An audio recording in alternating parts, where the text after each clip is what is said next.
Devinez quoi? Un immense océan pourrait se dissimuler sous nos pieds, enfoui entre 400 et 650 km de profondeur. Il serait même plus vaste que tous les océans de surface réunis.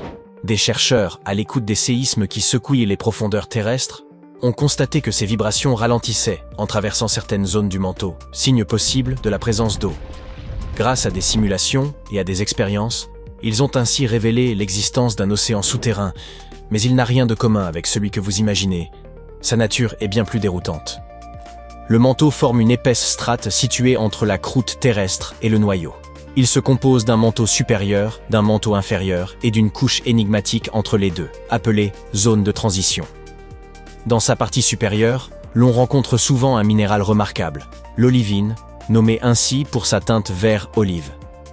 Ce minéral supporte aisément les températures extrêmes et prospère dans la lave. Il ne se contente pas d'y survivre. Il représente près de la moitié du manteau supérieur. On le découvre à la surface grâce aux volcans, car lorsqu'ils projettent leur magma, les minéraux qu'ils renferment remontent avec lui. En refroidissant et en se solidifiant, ce magma engendre des roches ignées, où les minéraux se cristallisent progressivement. L'olivine est l'un des premiers minéraux à se cristalliser. Sa forte concentration dans le magma favorise la formation d'une multitude de cristaux. Certains demeurent minuscules, tandis que d'autres croissent jusqu'à devenir aisément visibles. Les plus grands sont récoltés pour la joaillerie ou pour d'autres usages, comme la fonte des métaux. Mais en descendant plus profondément dans la Terre, à près de 400 km, l'olivine subit d'étranges transformations.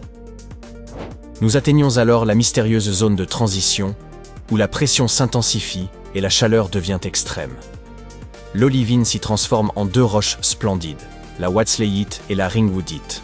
Tout comme l'olivine, elles apparaissent parfois à la surface grâce à l'activité volcanique.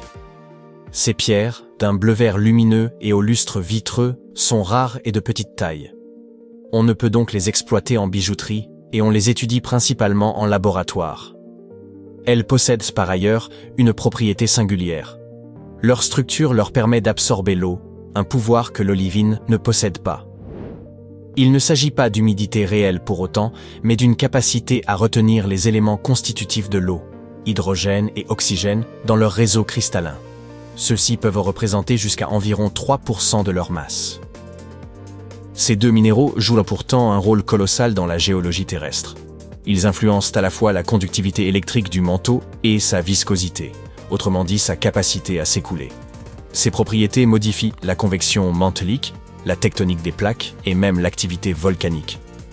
Sans ces cristaux microscopiques, notre planète serait méconnaissable. Elle pourrait être presque entièrement submergée.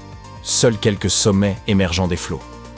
Ils nous permettent aussi de mieux comprendre le comportement de l'eau dans son ensemble.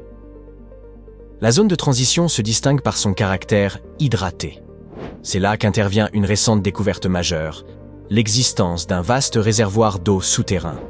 En étudiant le comportement de l'eau à de telles profondeurs, les scientifiques ont observé qu'à mesure que la ringwoodite, chargée en eau, s'enfonce vers le manteau inférieur, elle commence légèrement à fondre. Ce processus lui permet de libérer une partie de son eau, qui se retrouve ensuite piégée dans les profondeurs plutôt que de circuler librement. Toutefois, cette eau n'existe ni sous forme liquide, ni solide, ni gazeuse. Elle demeure chimiquement liée aux structures minérales environnantes. Il ne s'agit donc pas d'un océan au sens traditionnel du terme, mais d'une immense réserve aquifère enfouie. Cette découverte est capitale, car elle bouleverse notre compréhension du cycle hydrologique terrestre, révélant que l'eau circule aussi à travers des zones cachées au plus profond du globe. Une autre révélation fascinante au sujet de l'eau est qu'elle pourrait exister sous un mystérieux quatrième état de la matière. Nous la connaissons sous ses formes solides, liquides et gazeuses, mais soumise à des pressions extrêmes dans des espaces infimes, elle adopte un état inédit appelé effet tunnel. Ce phénomène a été observé dans un minéral nommé béryl, au sein duquel se trouvent de minuscules canaux hexagonaux, d'à peine 5 atomes de largeur. Ces canaux se comportent comme de petites cages, capables de piéger des molécules d'eau isolées, à l'instar de la wachsleite et de la ringwoodite. Dans ces conditions extrêmes, les molécules d'eau ne suivent plus les lois de la physique classique, mais celles plus étranges et subtiles de la physique quantique. Le phénomène de tunnel quantique permet à certaines particules d'exister en plusieurs lieux à la fois ou de traverser des obstacles théoriquement infranchissables. Imaginez une balle qui, au lieu d'escalader une colline, se retrouve de l'autre côté, comme si elle l'avait traversée. Les atomes d'hydrogène présents dans le béryl se comportent de manière comparable à ces petites balles. Normalement, chacun d'eux occuperait une position bien définie, mais lors de l'expérience, les chercheurs ont constaté qu'ils apparaissaient simultanément à plusieurs endroits. Ensemble, ils formaient un motif rappelant deux anneaux ondulants, comme si les molécules d'eau s'étaient étalées en une forme circulaire diffuse. Cet état inédit de l'eau, jamais observé auparavant, transforme notre compréhension de son comportement sous conditions extrêmes et ouvre de nouvelles perspectives pour la biologie. L'ensemble de ces découvertes pousse les chercheurs à repenser l'origine véritable de l'eau terrestre. Élément vital à toute forme de vie connue, elle recouvre environ 71% de notre planète et compose également l'essentiel du corps humain. Comprendre comment l'eau apparaît dans l'espace et sur d'autres mondes pourrait donc nous guider dans la recherche de la vie extraterrestre. Selon l'une des principales hypothèses, lors de la formation de la Terre, les matériaux s'agrégeant pour constituer la planète contenaient déjà de l'eau, ou du moins les éléments nécessaires à sa création.